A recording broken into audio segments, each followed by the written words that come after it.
First thing you want to do is if you're on site, make sure that you scan this QR code with your phone.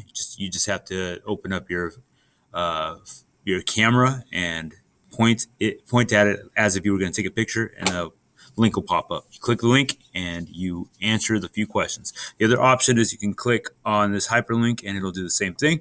It'll take you to that same quiz with 3 questions. Answer them, please. That means if you are going to the restroom or if you're going to the nurse or get a drink of water, you still have to scan it every time you step out of the room.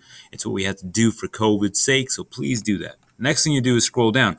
You have 3 options. You have start class, email, my apps, schedule, calendar, and FAQs. To begin coursework, go ahead and click on start class. And you're going to get your 9 different units broken down by weeks: week 1, week 2, week 3, 4, 5, 6, 7, 8. Click on the one that relates to you. The other thing you want to know is when you click on something, down below are the list of things you have to complete. Within the Google slide are how to access those things. If you click here, it would take you to the assignment. Okay, good luck.